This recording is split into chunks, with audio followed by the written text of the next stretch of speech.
ముందుగా హెడ్లైన్స్ చూద్దాం. ఇది తమిళనాడు, ఇక్కడ బీజేపీ ఎప్పటికీ గెలవదు అన్న ముఖ్యమంత్రి స్టాలిన్. అహంకారం కలిగిన ఏ పార్టీకి అవకాశం రాదన్న స్టాలిన్. అలాంటి ఏ రాజకీయ శక్తినైనా ప్రతిఘటిస్తామన్న స్టాలిన్. బీజేపీ తమిళ ప్రజల ఆలోచనను ఎప్పటికీ అర్థం చేసుకోలేదని వ్యాఖ్య.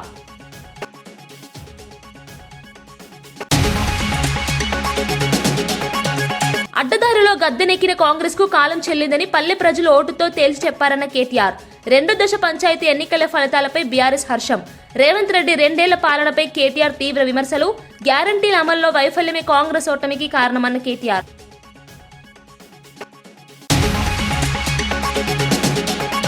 తాడిపత్రిలో మళ్లీ రాజకీయ వేడి. పెద్దారెడ్డికి జేసీ ప్రభాకర్ రెడ్డి సవాల్. కేతిరెడ్డి ఫిర్యాదుపై స్పందించిన మున్సిపల్ చైర్మన్ జేసీ ప్రభాకర్ రెడ్డి. అక్రమ నిర్మాణాలు నిరూపిస్తే కూల్చేందుకు సిద్ధమని ప్రకటన. రేపు పెద్దారెడ్డి తండ్రి విగ్రహానికి వినతి పత్రం ఇస్తామన్న జేసీ.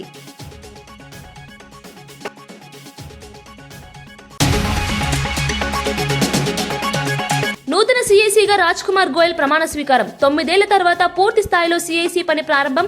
పారదర్శకతకు బలం చేకూర్చే కొత్త నియామకాలు. సమాచార హక్కు అమలుకు కొత్త ఊపిరి.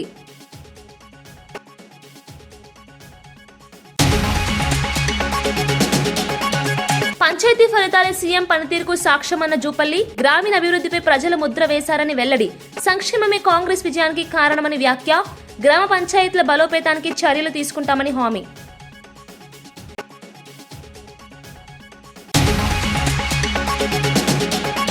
గెలిచిన సర్పంచ్లకు అన్ని విధాలా అండగా ఉంటామని బీఆర్ఎస్ వర్కింగ్ ప్రెసిడెంట్ కేటీఆర్ స్పష్టం చేశారు. ప్రతి జిల్లాకు ప్రత్యేకంగా లీగల్ సెల్ ఏర్పాటు చేస్తామని ప్రకటించారు. కాంగ్రెస్ నాయకులు బెదిరింపులకు పాల్పడి తప్పుడు కేసుల్లో ఇరికించే ప్రయత్నాలు చేస్తున్నారని ఆరోపించారు. అటువంటి చర్యలకు భయపడొద్దని సర్పంచ్లకు భరోసా ఇచ్చారు. మీకు రావాల్సిన నిధులను మోదీ గాని రేవంత్ రెడ్డి గాని ఆపలేరని, అది మీ హక్కు అని అన్నారు.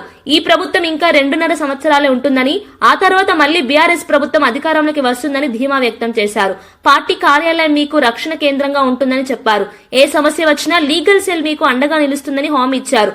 బీఆర్ఎస్ శ్రేణులు ధైర్యంగా పనిచేయాలని కేటీఆర్ పిలుపునిచ్చారు. మీకు వచ్చే పైసలు ఎట్లాగొస్తాయి? గ్రామ పంచాయతీకి రావాల్సిన డబ్బులు కేంద్ర ప్రభుత్వం నుంచి, రాష్ట్ర ప్రభుత్వం నుంచి మీ హక్కుగా రావాల్సిన పైసలు, ఫైనాన్స్ కమిషన్ ద్వారా రావాల్సిన పైసలు ఎవడు ఆపలేడు. ఆది శ్రీనివాస్ ఆపలేడు, రేవంత్ రెడ్డి ఆపలేడు, నరేంద్ర మోడీ కూడా ఆపలేడు. ఎందుకంటే అది రాజ్యాంగం. అంబేద్కర్ రాసిన రాజ్యాంగం ఆధారంగా మీకు రావాల్సిన పైసలు బరాబర్ వస్తాయి. ఏమన్నా అయ్యా కూడా ఆపలేడు. అది కానీ ఏమన్నా గిట్లనే ఆడనో ఈడనో బెదిరించే ప్రయత్నం చేస్తారు. వీళ్ళు చాలా లంగాలు కాంగ్రెస్ వాళ్ళు. వాళ్ళ మాటినకపోతే ఏం చేస్తారు? సర్పంచ్ గారిని ఏదో ఒక దానిలో ఇరికిచ్చి వాళ్ళని సస్పెండ్ చేయాలి. ఎందుకంటే అధికారం కదా, సస్పెండ్ చేయాలి. సస్పెండ్ చేసి ఉప సర్పంచ్ వాళ్ళ మనిషిని పెట్టుకోవాలి, వాళ్ళకు బాధ్యత ఇవ్వాలని చెప్పి లంగ కథలు చేస్తారు. అందుకే మనకు కూడా తెలివి ఉంది కాబట్టి, భగవంతుడు వాళ్ళకే కాదు మనకు కూడా తెలివితేటలు ఇచ్చిండు కాబట్టి నేనేం చెప్తున్నా అంటే, జిల్లాల వారీగా సర్పంచులకు అండగా నిలబడేందుకు ప్రతి జిల్లాలో లీగల్ సెల్ ఏర్పాటు చేస్తాం. ఎక్కడ ఎవడన్నా మిమ్మల్ని సస్పెండ్ చేసే ప్రయత్నం చేస్తే వెంటనే 1 సెకండ్ కూడా మీరు ఆలస్యం చేయకండి. జిల్లా పార్టీ ఆఫీస్ ఇక్కడనే మీకు పక్కనే ఉన్నది. ఇక మన జిల్లా గింతనే జిల్లా, చిన్న జిల్లా, 12 మండలాలు, 2 మున్సిపాలిటీలు, చాలా చిన్న జిల్లా మనది. వెంటనే అర్ధగంట లోపల మీరు ఇక్కడికి రావచ్చు. లక్ష్మీ నరసింహారావు గారిని, రవిశంకర్ గారిని, రసమై బాలకృష్ణ గారిని, మా తోట ఆగయ్య గారిని నేను కోరుతా ఉన్నా. ఎక్కడ ఏ ఊర్లో చిన్న, ఇప్పుడు 83 మంది మాత్రమే కాదు, ఇంకా 17 నాడు మళ్ళీ ఎలక్షన్ ఉంది. మళ్ళా జోరుదారు గెలుస్తాం, నాకే అనుమానం లేదు. ఎక్కడ చిన్న సమస్య వచ్చినా సర్పంచ్ గాని ఉప సర్పంచ్ గాని వెంటనే ఇక్కడ లీగల్ సెల్ యాక్టివేట్ చేయాలి. వెంటనే కోర్టుకు పోవాలి. మన హక్కుల కోసం మనం కొట్లాడాలి. ఈ విషయంలో రాజీ పడొద్దని చెప్పి నేను కోరుతున్నా. ఎర్ర కాలువ పక్కన రోడ్డు నిర్మాణానికి సంబంధించి ప్రైవేట్ యజమానుల నుంచి 7 మీటర్ల స్థలాన్ని చట్టబద్దంగానే తీసుకున్నామని జేసీ ప్రభాకర్ రెడ్డి స్పష్టం చేశారు. అక్రమ ప్లాట్లపై పెద్దారెడ్డి చేసిన ఆరోపణలను నిరూపించాలని ఆయన సవాల్ విసిరారు. లేని పక్షంలో తమ కౌన్సిలర్లు పెద్దారెడ్డి తండ్రి విగ్రహం వద్ద ధర్నాకు దిగుతారని హెచ్చరించారు. మీడియాతో మాట్లాడుతూ ప్రజాభివృద్ధి కోసమే రోడ్డు నిర్మాణం చేపట్టామని చెప్పారు. వ్యక్తిగత ఆరోపణలతో అభివృద్ధి పనులను అడ్డుకోవద్దని సూచించారు. అన్ని అనుమతులు తీసుకున్న తర్వాతే పనులు ప్రారంభించామని తెలిపారు. రాజకీయ లబ్ధి కోసం తప్పుడు ప్రచారం చేస్తున్నారని మండిపడ్డారు. ఈ వివాదం స్థానిక రాజకీయాల్లో చర్చనీయాంశంగా మారింది. ఏం చేసినాడు ఆయన? డబ్బులు వచ్చిన ఆర్ఎండ్బీలు ఏం తెలియక ఇప్పుడు చూడండి, ఈ రోడ్డు ఉన్నంత ఉంది, అది పెద్దదే, ఇది రోడ్డు పెద్ద. చూడండి కాలు, అసలు గాడి కాలు ఎట్లా పోతుంది దగ్గర శివాలయం ఆడి వరకు వచ్చి పుట్లూరు రోడ్డు, ఎల్నూరు రోడ్లో వచ్చిన తర్వాత అది అట్లా పోతుంది, పోయి కాలు వెంబడి వచ్చి ఇట్లా పోతుంది. ఈ బఫర్ జోన్ ఉంది దీనికి. ఆయన ఆక్యుపై చేసుకున్నాడంటే వాళ్ళ ఫ్రెండే ఆక్యుపై చేసుకున్నాడు. తెస్తాం. ఇది ఉండేది 4 సెంట్లు. ఎన్ని సెంట్లు ఆక్రమించుకున్నాడు చూస్తాం. రేపు ఆయన వచ్చి కొట్టాల్సింది. ఆక్రమై చేసుకుంది ఈయన. ఎవరు చేసుకోరు. ఎన్ని ప్లాట్లు వేసి ఇస్తే ఆడి వరకు నింది ఇదంతా ఆక్యుపై చేసినాడు. నాకు అర్థం కాదు ఎవరు ఆక్యుపై చేసినారు. వాళ్ళ తనంలో వాళ్ళు ఉన్నారు. మనకు ఊరికి ఇచ్చినారు. ఇదంతా ఊరికి ఇచ్చినది. అది కూడా వాళ్ళదే. కాలం పోయే కొద్దీ మనం అండర్ గ్రౌండ్ డ్రైన్ చేసినాక వాటర్ తగ్గింది, ఫ్లో తగ్గి చిన్నగా ఇది అయిపోయింది. మరి ఆడ ఇంకా అట్లే ఉంది కాలం. అవతల ఎవరన్నా ఇల్లు కట్టుకున్నారు, ఆడ కూడా నీ ఫ్రెండే కట్టుకున్నారు. మేము రెవెన్యూ వాళ్ళని అడుగుతాం. ఆయన చెప్పినాడు కాబట్టి రేపు ప్రొక్లైన్ పెట్టాల్సిందే. మళ్ళీ కావాలంటే సర్వే చేపిస్తాం. ఆడ డబుల్ రోడా, ఇది సింగిల్ రోడ్డే కదా. సింగిల్ రోడ్డే డబుల్ రోడ్? సింగిల్ రోడ్డే. మరి ఆడ ఇప్పుడు బూడ్చినా కాలం కనిపిస్తుంది కదా. ఆడ బూడ్చిన ఆడ లేవు. ఆ కాలువ దగ్గర నుంచి మొత్తము ప్రైవేట్ ల్యాండ్. ఆ ప్రైవేట్ ల్యాండ్ వాళ్ళు స్థలం పెట్టుకున్నారు. ఆడికి నీకు ఎంత ఇచ్చినారు? 20 మీటర్లు ఇచ్చినారు. కొంతమంది వాళ్ళు చేసుకుంటున్నారు. మరి ఎవరు ఆచరించారనంట. నువ్వు రేపు నిరూపించాలా. ఊరికి ఏదో అబద్ధాలు వేస్తే ఒప్పుకోరు. రేపు పెద్ద ఆయన వాళ్ళ నాన్న విగ్రహం దగ్గర, అది విగ్రహం కూడా కడకల చాందోలే, ఎందుకంటే అది కూడా అనాథ రైట్ కాబట్టి బాగా క్లీన్ చేయించి ఆయన వినతి పత్రం ఇచ్చి ఆడే కూర్చుంటారు మా కౌతలు, మా ఉద్యానం. ఆయన ఖచ్చితంగా వచ్చి, ఎందుకంటే రెవెన్యూ వరకు పోయినాడు కాబట్టి రావాలా, చూపించాలా. మేము ఒకటే రిక్వెస్ట్ చేస్తాం, రేపు రెవెన్యూ వాళ్ళని పట్టుకొని కొట్టేపించి ఏదేది ఆకిపోయిందంటే దాన్ని కొట్టేస్తాం. ఆయన ప్రకారం ఇంటి కూడా కనపడుతుంది. ఇది ఆక్యుపేషన్ ప్లాట్లు వేసినారు. నాకు తెలుసు ప్లాట్ ఆట వరకే ఉండేది. ఈ ముందుకు వచ్చేస్తా కదా. వీళ్ళ వాళ్ళే ఇద్దరు, నాకు తెలిసి ఇప్పుడు ఇద్దరు వీళ్ళ వాళ్ళే ఆక్యుపై చేసినారు. ఎవరు ఆక్యుపై చేయాలి? రైట్ అమ్మా. రేపు పొద్దున్నే 10 గంటలకి ఎంఆర్ఓ గారికి వినతి పత్రం ఇచ్చి అక్కడి నుంచి పోయి వాళ్ళ పెద్ద ఆయనకు కూడా వినతి పత్రం ఇచ్చి ఆడే కూర్చుంటాం. రెవెన్యూ వాళ్ళు ఆయన వచ్చి జవాబు చెప్పేస్తారు. రైట్ మా. Thank you. మీరు అందరూ వచ్చినారు. Thank you. హుజూర్ నగర్ నియోజకవర్గంలో పోలీసులు కాంగ్రెస్ మండల పార్టీ అధ్యక్షుల్లా వ్యవహరిస్తున్నారని మాజీ మంత్రి ఎమ్మెల్యే జగదీష్ రెడ్డి తీవ్ర ఆరోపణలు చేశారు. సర్పంచ్ ఎన్నికల ప్రచారంలో పాల్గొన్న ఆయన మాట్లాడుతూ బీఆర్ఎస్ అభ్యర్థులు, కార్యకర్తలను అక్రమంగా అరెస్టులు చేసి భయపెడుతున్నారని అన్నారు.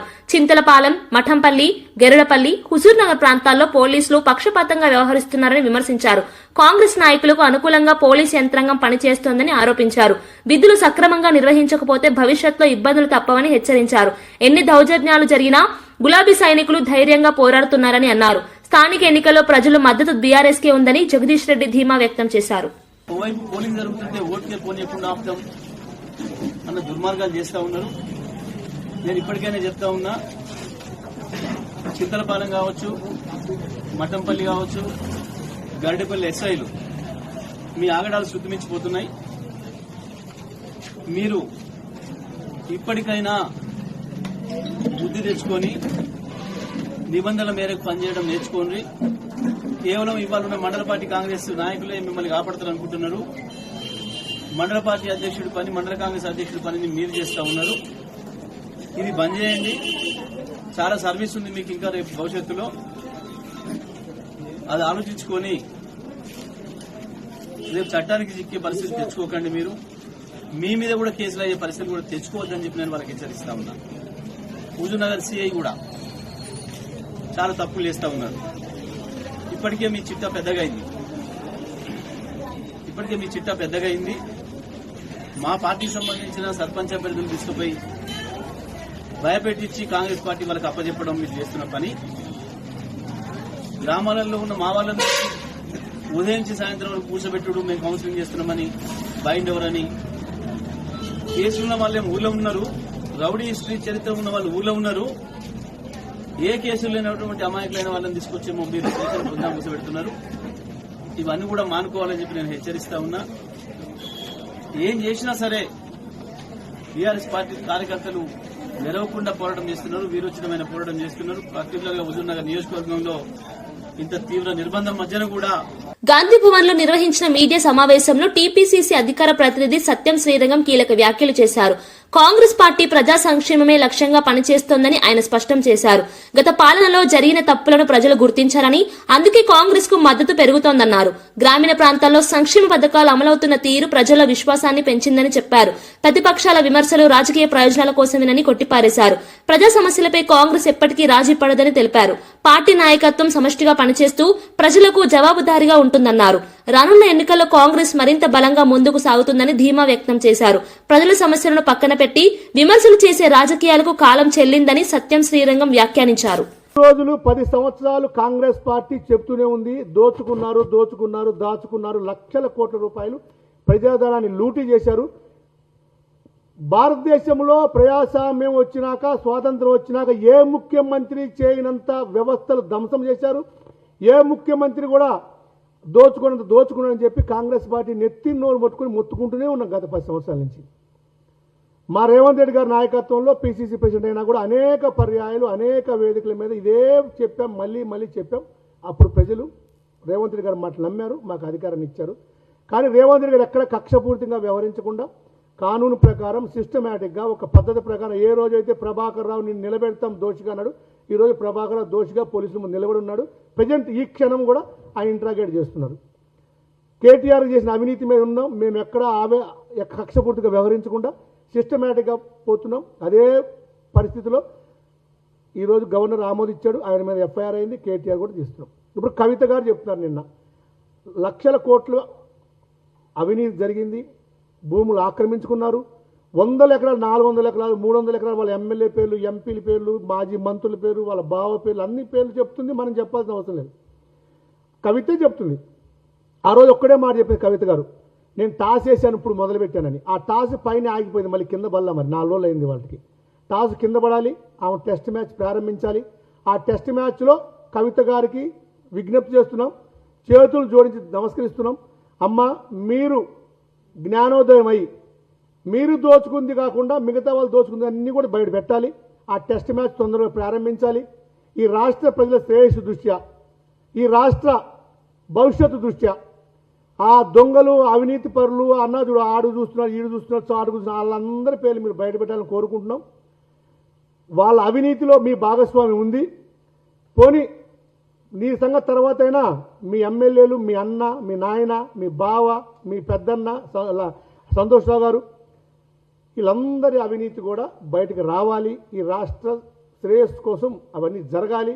వాటి మీద ఈ ప్రభుత్వం పూర్తి స్థాయిలో విచారణ చేయాలని కోరుకుంటున్నాం. అదేవిధంగా ఈ సందర్భంగా ఇంకో విషయం కూడా మీ దృష్టికి తేదలుచుకున్నాం.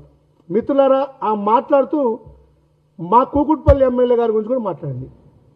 మా కూకుట్పల్లి ఎమ్మెల్యే గారు అవినీతి గురించి, ఏపీ విధానంలో ఏర్పాటు చేస్తున్న మెడికల్ కాలేజీలపై కేంద్ర ప్రభుత్వం ఏం చెప్పిందో ప్రజలకు స్పష్టత ఇవ్వాలని AP biodiversity board chairman Vijay Kumar demand చేశారు. అమరావతిలో జరిగిన మీడియా సమావేశంలో ఆయన ఈ అంశంపై మాట్లాడారు. పీపీపీ విధానం పేరుతో ప్రజాధనం ప్రైవేట్ సంస్థలకు లాభపడేలా మారుతోందని విమర్శించారు. మెడికల్ విద్య సామాన్యులకు అందుబాటులో ఉండాలంటే ప్రభుత్వ నియంత్రణ అవసరమని అభిప్రాయపడ్డారు. ఫీజుల నియంత్రణ, సీట్ల పంపిణీ, మౌలిక సదుపాయాలపై కేంద్రం స్పష్టమైన మార్గదర్శకాలు ఇవ్వాలని కోరారు. రాష్ట్రాలపై అదనపు భారం మోపకుండా వైద్య విద్యను ప్రజాస్వామ్యంగా అభివృద్ధి చేయాలని సూచించారు. మెడికల్ కాలేజీల ఏర్పాటులో పారదర్శకత లేకపోతే భవిష్యత్తులో సమస్యలు తలెత్తుతాయని హెచ్చరించారు. ఈ అంశంపై కేంద్రం వెంటనే స్పందించాలని విజయ్ కుమార్ డిమాండ్ చేశారు. హైదరాబాద్లో పెట్టిన సిబిఐటీలో చదువుకున్నారు, అదే హైదరాబాద్లో పెట్టిన గోకరాజు గంగరాజు గారు చదువుకున్నారు, అదే హైదరాబాద్లో పెట్టిన 100 కాలేజీల్లో అదే కాంగ్రెస్ నాయకులు చదువుకున్నారు.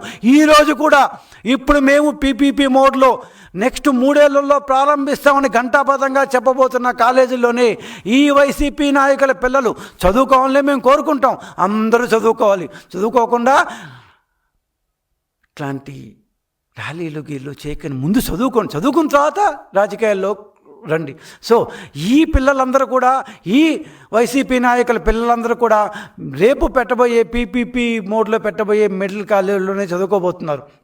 ఈరోజు మొన్నటిదాకా ఇదేదో తెలుగుదేశం ప్రభుత్వం మాత్రమే చెప్తుంది అంటూ వచ్చారు. కాదు, ఈరోజు కేంద్ర పార్లమెంటు చెప్పింది.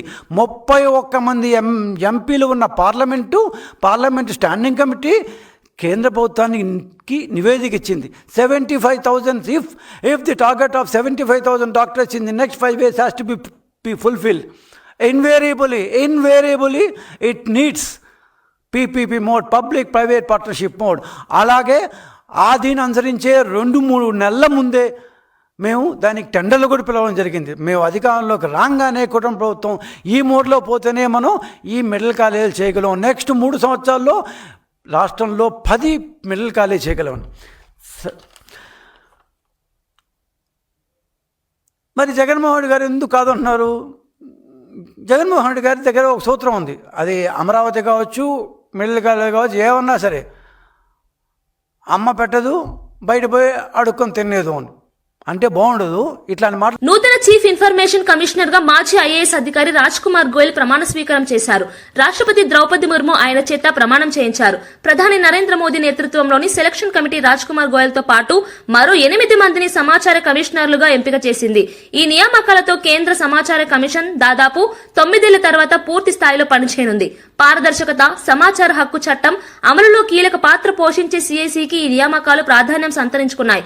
ప్రభుత్వ వ్యవస్థల్లో జవాబుదారీతనం పెంచడంలో సమాచార కమిషన్ పాత్ర ఎంతో కీలకమని నిపుణులు అభిప్రాయపడుతున్నారు. కొత్త కమిషనర్లు బాధ్యతలు స్వీకరించడంతో పెండింగ్ లో ఉన్న కేసుల పరిష్కారానికి వేగం వచ్చే అవకాశం ఉందని అధికారులు చెబుతున్నారు. ప్రజలకు సమాచార హక్కు మరింత బలపడుతుందన్న ఆశాభావం వ్యక్తమవుతోంది. संविधान के प्रति कि मैं विधि द्वारा स्थापित भारत के संविधान के प्रति सच्ची श्रद्धा और निष्ठा रखूंगा। सच्ची श्रद्धा और निष्ठा रखूंगा। मैं भारत की प्रभुता और अखंडता अक्षुण्ण रखूंगा मैं भारत की प्रभुता और अखंडता अक्षुण्ण रखूंगा तथा मैं सम्यक प्रकार के से और श्रद्धापूर्वक तथा अपनी पूरी योग्यता, ज्ञान और विवेक से तथा मैं सम्यक प्रकार से और श्रद्धा पूर्वक तथा अपनी पूरी योग्यता, ज्ञान और विवेक से अपने पद के कर्तव्यों का, अपने पद के कर्तव्यों का भय या पक्षपात, अनुराग या देश के बिना पालन करूंगा भय या पक्षपात, अनुराग या द्वेष के बिना पालन करूंगा तथा मैं संविधान और विधियों की मर्यादा बनाए रखूंगा तथा मैं संविधान और विधियों की मर्यादा बनाए रखूंगा।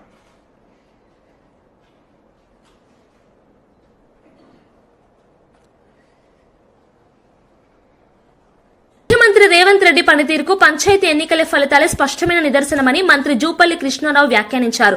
కాంగ్రెస్ పై ప్రజలు పెట్టుకున్న నమ్మకాన్ని ప్రభుత్వం నిలబెట్టుకున్నదని ఆయన తెలిపారు. గ్రామ స్థాయిలో అభివృద్ధి, సంక్షేమ పథకాలు ప్రజలకు చేరుతున్నాయని ఎన్నికల ఫలితాల ద్వారా స్పష్టమైందన్నారు.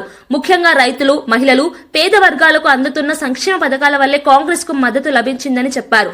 ప్రజాప్రభుత్వ విధానాలు గ్రామీణ ప్రాంతాల్లో మార్పును తీసుకొస్తున్నాయని మంత్రి పేర్కొన్నారు. గత పాలనలో నిర్లక్ష్యం చెందిన గ్రామాలు ఇప్పుడు అభివృద్ధి బాట పట్టాయని అన్నారు. స్థానిక సంస్థల ప్రతినిధులతో సమన్వయం చేసుకుని అభివృద్ధి కార్యక్రమాలు వేగవంతం చేస్తామని హామీ ఇచ్చారు. రాబోయే రోజుల్లో గ్రామ పంచాయతీలను మరింత బలోపేతం చేస్తామని జూపల్లి స్పష్టం చేశారు. ఈ 78 స్థానాల్లో 47 స్థానాలు కాంగ్రెస్ పార్టీ కైవసం చేసుకోవడం జరిగింది. బీజేపీ, బీఆర్ 2 కలిసి పోటీ చేసినాయి. కలిసి పోటీ చేసినా కూడా 28 స్థానాలు వచ్చినాయి. అట్లాగే ఇండిపెండెంట్ అంటే కాంగ్రెస్లోనే ఇద్దరు మామిళ్ళ కాడ నేనుంటే కింద విత్డ్రా చేసుకోకుండా కారణంగా ఇద్దరు పోటీ చేసిన కారణంగా అందులో అవి అటువంటి 3 గెలవడం జరిగింది. అంటే ఓవరాల్గా చూస్తే లెక్క చూస్తే మొత్తంగా 50 కాంగ్రెస్ పార్టీ చూస్తే బీఆర్ఎస్, బీజేపీ కలిపి వచ్చిన స్థానాలు 28. కోడేరు మండలిలో 14 ఉంటే కాంగ్రెస్ మొత్తం 22 ఉంటే కాంగ్రెస్ 14, బీఆర్ఎస్ 6, ఇండిపెండెంట్ 2, మొత్తం 22. అంటే పెద్దకొత్తపల్లిలో మొత్తం 28 ఉంటే 18 కాంగ్రెస్, 10 బీజేపీ, బీఆర్ఎస్. తర్వాత అట్లాగే గుల్లాపూర్ సంబంధించి 18లో 10 కాంగ్రెస్, బీజేపీ, బీఆర్ఎస్ కలిపి 7, 1 ఇండిపెండెంట్. అట్లాగే పెంటపల్లికి సంబంధించి చెరి 5 రావడం జరిగింది, మొత్తం 10లో. ఇంకా 3 మండలాలు ఉన్నాయి. అంటే ఈ 2 సంవత్సరాల కాలంలో కాంగ్రెస్ పార్టీ పైన ఉన్నటువంటి ప్రజాభిమానంతో 2 భాగాలు అంటే 2 వంతులు కాంగ్రెస్ పార్టీకి వస్తే 1 వంతు మాత్రమే బీజేపీ, బీఆర్ఎస్ కలిసి పోటీ చేశారు. ఒక్కొక్కడమైతే మేము పోటీ పడలేమని మొదటి నుంచి ఎట్లయితే రాష్ట్ర స్థాయిలో గౌరవ ముఖ్యమంత్రి రేవంత్ రెడ్డి కాంగ్రెస్ పార్టీ చేపట్టిన ఓట్ చోరీ ర్యాలీలో ప్రధాని మోదీపై అభ్యంతరకర నినాదాలు వినిపించాయంటూ బీజేపీ ఎంపీలు పార్లమెంట్లో ఆందోళన చేపట్టారు. మోదీని సమాధియత అవుతామనే నినాదాలపై తీవ్ర అభ్యంతరం వ్యక్తం చేశారు. ఈ వ్యాఖ్యలు దేశ గౌరవానికి విరుద్ధమని పేర్కొంటూ సోనియా గాంధీ క్షమాపణలు చెప్పాలని డిమాండ్ చేశారు. రాజ్యసభలో జేపీ నడ్డా, లోక్సభలో కిరణ్ రిజిజు ఈ అంశాన్ని లేవనెత్తారు. ఇరు సభల్లోనూ ఈ అంశంపై వాడివేడి చర్చ జరిగింది. రాజకీయ విమర్శలు హద్దులు దాటుతున్నాయని బీజేపీ ఆరోపించగా, కాంగ్రెస్ మాత్రం ప్రజాస్వామ్య హక్కుల కోసం పోరాటమని సమర్థించుకుంది. ఈ ఘటనతో పార్లమెంటు వాతావరణం ఉద్రిక్తంగా మారింది. రాజకీయ పరస్పర ఆరోపణలతో సభా కార్యకలాపాలు కొంతసేపు నిలిచిపోయాయి. मोदी तेरी कब्र खुदेगी, आज नहीं तो कल खुदेगी. ये इस तरीके के नारे की बात रिकॉर्ड पे जा रही है, प्लीज. ये तरीके के नारे कांग्रेस पार्टी के सोच और मानसिकता को दर्शाता है. ये नामदारों के झंझलाहट को स्पष्ट इंगित करता है और साथ में इस तरीके की बात कहना एक प्रधानमंत्री जी के खिलाफ और मृत्यु की कामना करना, यह अपने आप में बहुत ही निंदनीय है. इसके लिए हमारे नेता प्रतिपक्ष और कांग्रेस पार्टी के नेता यहां बैठी हैं, आदरणीय सोनिया गांधी जी, इनको देश से माफी मांगनी चाहिए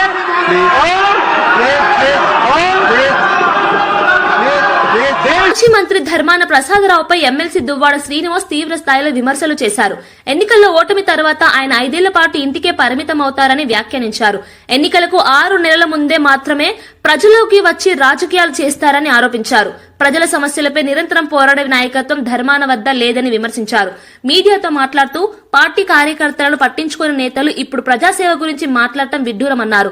ఓటమిని జీర్ణించుకోలేకనే ఇలాంటి వ్యాఖ్యలు చేస్తున్నారని ధర్మాన వర్గం స్పందిస్తోంది. రాజకీయంగా నిలదొక్కుకోవాలంటే ప్రజల మధ్య ఉండాల్సిందేనని దువ్వాడ సూచించారు. ఈ వ్యాఖ్యలతో శ్రీకాకుళం రాజకీయ వర్గాల్లో చర్చ మొదలైంది. 2 వర్గాల మధ్య మాటల యుద్ధం మరింత తీవ్రమయ్యే సూచనలు కనిపిస్తున్నాయి. నేను చెప్పినవన్నీ కూడా సాక్ష్యాధారాలతో మనం ఎప్పుడు నేను అంటున్న మాటలన్నీ కూడా సాక్ష్యాధారాలతో చెప్తున్నాను. ధర్మాన ప్రసాద్, అతి తెలివితేటలు ప్రదర్శించకు. నీ చావు తెలివితేటలు నీకే పరిమితం. ప్రజల అమాయకులు అనుకోకు. ఇవన్నీ గమనిస్తున్నారు. నీ తరం కాదు, వైఎస్ఆర్ కాంగ్రెస్ పార్టీని దెబ్బతీయడానికి నువ్వు చేస్తున్నటువంటి ఆలోచనలు, తద్వారా అచ్చెన్నాయుడికి రామ్మోహన్ నాయుడికి సహకరించాలని చేస్తున్న ఆలోచనలు వైఎస్ఆర్ కాంగ్రెస్ పార్టీని అన్ని నియోజకవర్గాల్లో కూడా సర్వనాశనం చేసిన హీన చరిత్రని ఇది. ఇచ్చాపురం బాగుందా? టెక్కలు బాగుందా? ముక్కలు చేసేసినావు. ఆముదాల వలస సర్వనాశనం చేసేసినావు. కాళింగుల్ని సర్వనాశనం చేసావు. కాపుల్ని సర్వనాశనం చేసావు. పాతపట్నంలో రెడ్డి శాంతి దగ్గర మరో క్యాండిడేట్ని పెడతానని చెప్పి అక్కడ చీలికలు తీసుకొస్తున్నావు. ఎచ్చర్లలో రాష్ట్రంలో వెనుకబడిన ప్రాంతాల్లో దేవాలయాలను నిర్మించాలన్న టీటీడీ నిర్ణయం అభినందనీయమని బీజేపీ నేత విష్ణువర్ధన్ రెడ్డి వ్యాఖ్యానించారు. సాధారణ భక్తులకు మరింత సౌకర్యాలు కల్పించడమే లక్ష్యంగా టీటీడీ చర్యలు ఉండాలని సూచించారు. వైకుంఠ ద్వార దర్శనాల్లో సామాన్య భక్తులకు అవకాశం కల్పించే విధంగా ముందస్తు ప్రణాళికలు చేపట్టడం స్వాగతార్హమన్నారు. తిరుమల శ్రీవారిని దర్శించుకున్న అనంతరం ఆయన మీడియాతో మాట్లాడారు. ధూపదీప నైవేద్యాలకు నోచుకుని ఆలయాలపై కూడా టీటీడీ ప్రత్యేక దృష్టి సారించాలని కోరారు. భక్తుల విశ్వాసాలను కాపాడుతూ ఆలయాల అభివృద్ధి జరగాలని సూచించారు. ధార్మిక కార్యక్రమాల్లో పారదర్శకత, సమన్వయం అవసరమన్నారు. టీటీడీ తీసుకుంటున్న నిర్ణయాలు భక్తులకు మేలు చేస్తాయని ఆశాభావం వ్యక్తం చేశారు. సాధారణమైనటువంటి భక్తులకు కూడా అవకాశం కల్పించే విధంగా ముందస్తు ఏర్పాట్లో భాగంగా అనేక వేల మందికి సాధారణ భక్తులకు టికెట్లు కల్పించడం అనేటువంటిది కూడా ఒక ముందడుగు. ఆంధ్రప్రదేశ్లో చాలా దేవాలయాలు ఏవైతే దీపద్వీప నైవేద్యానికి నోచుకున్నటువంటి ఆలయాలు ఏవైతే ఉన్నాయో వాటిని రేపు జరిగేటువంటి పాలక మండలిలో చర్చించి అవసరమైతే పాలక మండలి సబ్ కమిటీని ఒకటి ఏర్పాటు చేసి వాటికి నేరుగా తిరుమల తిరుపతి దేవస్థానం సహకరించాలని, హిందూ ధార్మిక ప్రచారానికి ఇది ఉపయోగపడుతుందని విజ్ఞప్తి చేస్తుంది. కూటమి ప్రభుత్వం అమలు చేస్తున్న సమగ్ర గృహ నిర్మాణ పథకమే సంక్షేమ పాలనకు స్పష్టమైన నిదర్శనమని ఎమ్మెల్యే నసీర్ అహ్మద్ అన్నారు. అమరావతిలో ఎన్టీఆర్ భవన్ లో నిర్వహించిన మీడియా సమావేశంలో ఆయన మాట్లాడారు. పేదలందరికీ సొంతింటి కల సాకారం చేయాలనే లక్ష్యంతో ప్రభుత్వం ముందుకు సాగుతోందని చెప్పారు. గతంలో ఇళ్ల నిర్మాణం పేరుతో జరిగిన అవకతవకలకు పూర్తిగా చెక్ పెట్టామని స్పష్టం చేశారు. అర్హులైన లబ్దిదారులందరికీ నాణ్యమైన ఇల్లు అందేలా పకడ్బందీ చర్యలు తీసుకుంటున్నామని తెలిపారు. గృహ నిర్మాణంతో పాటు మౌలిక సదుపాయాల కల్పనకు కూడా ప్రభుత్వం ప్రాధాన్యమిస్తోందన్నారు. గ్రామీణ పట్టణ ప్రాంతాల్లో సమానంగా అభివృద్ధి జరగాలన్నదే కూటమి ప్రభుత్వ లక్ష్యమని పేర్కొన్నారు.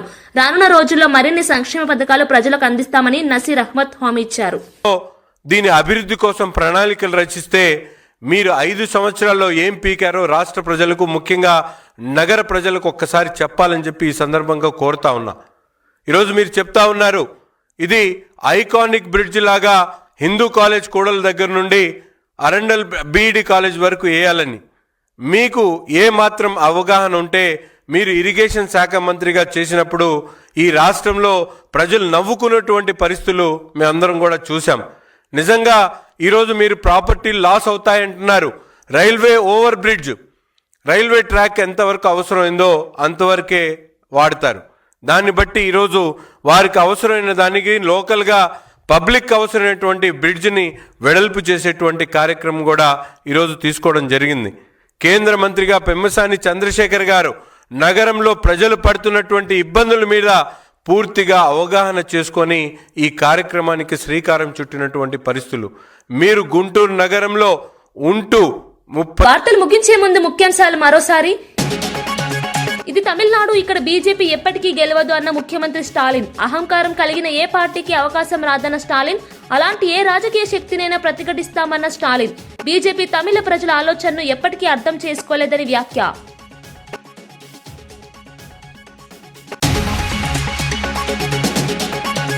అడ్డదారిలో గద్దెనెక్కిన కాంగ్రెస్ కు కాలం చెల్లిందని పల్లె ప్రజలు ఓటుతో తేల్చి చెప్పారన్న కేటీఆర్. 2వ దశ పంచాయతీ ఎన్నికల ఫలితాలపై బీఆర్ఎస్ హర్షం. రేవంత్ రెడ్డి 2 ఏళ్ల పాలనపై కేటీఆర్ తీవ్ర విమర్శలు. గ్యారంటీల అమల్లో వైఫల్యమే కాంగ్రెస్ ఓటమికి కారణమన్న కేటీఆర్.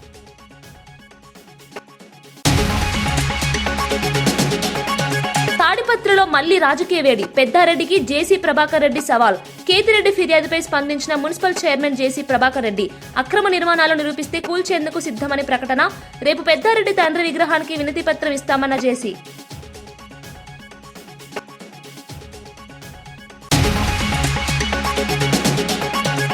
నూతన సీఐసీగా రాజ్ కుమార్ గోయల్ ప్రమాణ స్వీకారం. 9 ఏళ్ల తర్వాత పూర్తి స్థాయిలో సీఐసీ పని ప్రారంభం. పారదర్శకతకు బలం చేకూర్చే కొత్త నియామకాలు. సమాచార హక్కు అమలుకు కొత్త ఊపిరి.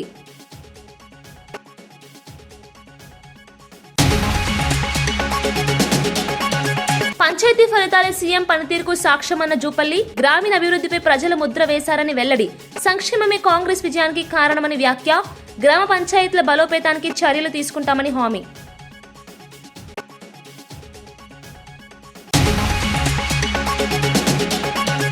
ఇవి ఈనాటి వార్తా విశేషాలు. మరో బులెటిన్లో మళ్ళీ కలుద్దాం. నమస్కారం.